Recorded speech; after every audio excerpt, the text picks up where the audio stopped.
ನಮಸ್ಕಾರ ವೀಕ್ಷಕರೇ, ಸವಾಲ್ ಟಿವಿಯ ಅಗೋಚರ ಕಾರ್ಯಕ್ರಮಕ್ಕೆ ಸ್ವಾಗತ. ನಾನು ಶ್ರುತಿ.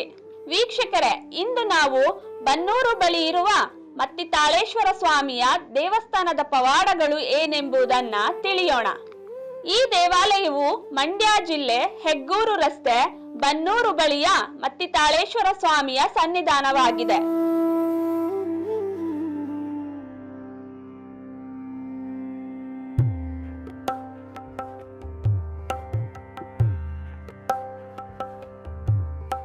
ದೇವಸ್ಥಾನಕ್ಕೆ ಇತಿಹಾಸದ ಪ್ರಕಾರ ಹೇಳುವುದಾದರೆ, ಶಿವನ ಭಕ್ತ ಒಬ್ಬ ತಪಸ್ಸು ಮಾಡುತ್ತಿದ್ದ ಸ್ಥಳ.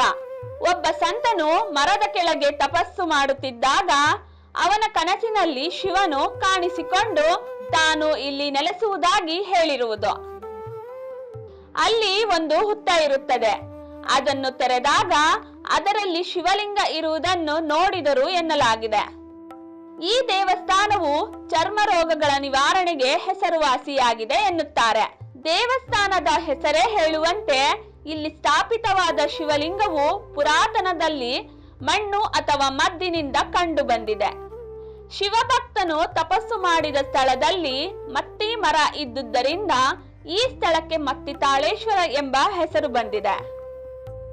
ದಂತಕಥೆಯ ಪ್ರಕಾರ ಹೇಳುವುದಾದರೆ, ಒಬ್ಬ ಸಂತನು ಮರದ ಕೆಳಗೆ ತಪಸ್ಸು ಮಾಡುತ್ತಿದ್ದಾಗ ಆ ಸ್ಥಳದಲ್ಲಿ ಇರುವೆಗೂಡಿನ ಗುಡ್ಡ ಕಾಣಿಸಿಕೊಂಡಿತ್ತು ಮತ್ತು ಯಾರಿಗೂ ಅದನ್ನು ನೋಡಲು ಸಾಧ್ಯವಾಗಲಿಲ್ಲ.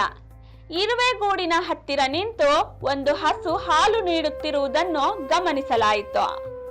ಇದನ್ನು ಗಮನಿಸಿ ಒಂದು ದಿನ ಗ್ರಾಮದ ಮುಖ್ಯಸ್ಥನು ಇರುವೆಗೂಡನ್ನು ಹೊರತೆಗೆಯಿಸಿದಾಗ ಅಲ್ಲಿ ಶಿವಲಿಂಗ ಇರುವುದನ್ನು ಕಂಡುಕೊಂಡನು. ಅವನ ಕನಸಿನಲ್ಲಿ ಶಿವನು ಬಂದು ಪ್ರತಿ ಗುರುವಾರ ಮತ್ತು ಭಾನುವಾರ ಪೂಜೆ ಮಾಡಲು ಸೂಚಿಸಿದನು. ಈ ಪದ್ಧತಿಯು ಇಂದಿಗೂ ಆಚರಿಸಲಾಗುತ್ತದೆ.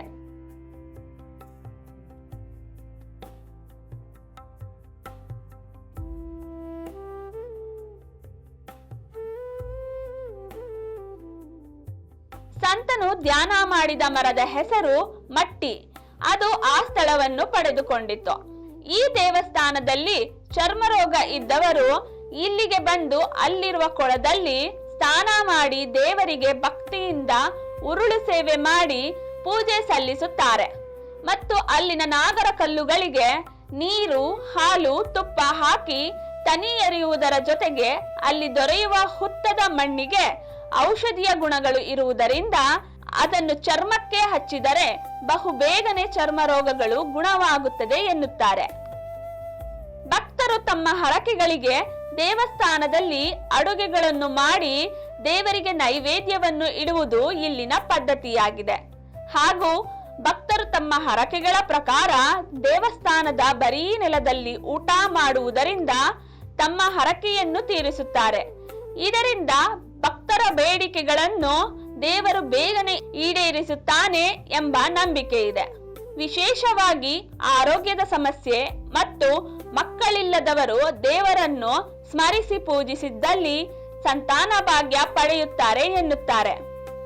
ಉದ್ಯೋಗ ಸಮಸ್ಯೆ, ಕುಟುಂಬ ಸಮಾಧಾನ ಸಂಬಂಧಿಸಿದ ಬೇಡಿಕೆಗಳು ಯಾವುದೇ ಇದ್ದಲ್ಲಿ ಮತ್ತಿತಾಳೇಶ್ವರ ಸ್ವಾಮಿಯ ಕೃಪೆಯಿಂದ ಪರಿಹಾರವಾಗಿ ಸಮಸ್ಯೆಗಳು ನೆರವೇರುವುದು. ಸ್ಥಳೀಯ ಪಂಡಿತರ ಪ್ರಕಾರ ನಾಗದೋಷ, ಕುಜದೋಷ, ಪಿತೃದೋಷ ಇರುವವರು ಈ ದೇವಸ್ಥಾನಕ್ಕೆ ಭೇಟಿ ನೀಡಿ ವಿಶೇಷ ಪೂಜೆಗಳನ್ನು ಮಾಡಿಸುವುದರಿಂದ ಇವರಿಗೆ ಸಮಸ್ಯೆಗಳು ಕಡಿಮೆಯಾಗುತ್ತದೆ ಎಂದು ಹೇಳುತ್ತಾರೆ. ಮತ್ತು ಕುಟುಂಬದಲ್ಲಿನ ಕಲಹ ಬಿಕ್ಕಟ್ಟುಗಳು ಏನೇ ಇದ್ದಲ್ಲಿ ಮತ್ತಿತಾಳೇಶ್ವರ ಸ್ವಾಮಿಯನ್ನು ಪ್ರಾರ್ಥನೆ ಮಾಡಿದರೆ ಮನೆಯಲ್ಲಿ ಸಮಸ್ಯೆಗಳು ಪರಿಹಾರವಾಗಿ ಶಾಂತಿ ನೆಲೆಸುತ್ತದೆ. ಇಲ್ಲಿನ ಜನರ ಪ್ರಕಾರ ಗ್ರಾಮದಲ್ಲಿ ಮಳೆ ಬರದೇ ಇದ್ದಾಗ ಈ ದೇವರಿಗೆ ಪ್ರಾರ್ಥನೆ ಮಾಡಿ ವಿಶೇಷ ಪೂಜೆ ಮಾಡಿದರೆ ಮಳೆ ಬರುವುದು ಎಂಬ ನಂಬಿಕೆ ಇದೆ. ಹಾಗೂ ಇಲ್ಲಿನ ಪವಾಡಗಳು ಒಂದಲ್ಲ ಎರಡಲ್ಲ, ಹಲವಾರು ಇದೆ ಎನ್ನಬಹುದು. ಹೀಗೆ ಹೆಚ್ಚಿನ ವಿಡಿಯೋಗಳಿಗಾಗಿ ಸವಾಲ್ ಟಿವಿಯನ್ನು ಸಬ್ಸ್ಕ್ರೈಬ್ ಮಾಡಿ. ಈ ವಿಡಿಯೋ ಇಷ್ಟ ಆಗಿದ್ದಲ್ಲಿ ಲೈಕ್ ಮಾಡಿ, ಶೇರ್ ಮಾಡಿ. ತಮ್ಮ ಅನಿಸಿಕೆಗಳನ್ನು ಕಮೆಂಟ್ನ ಮೂಲಕ ತಿಳಿಸಿ. ಸವಾಲ್ ಟಿವಿ ಸದಾ ನಿಮ್ಮೊಂದಿಗೆ.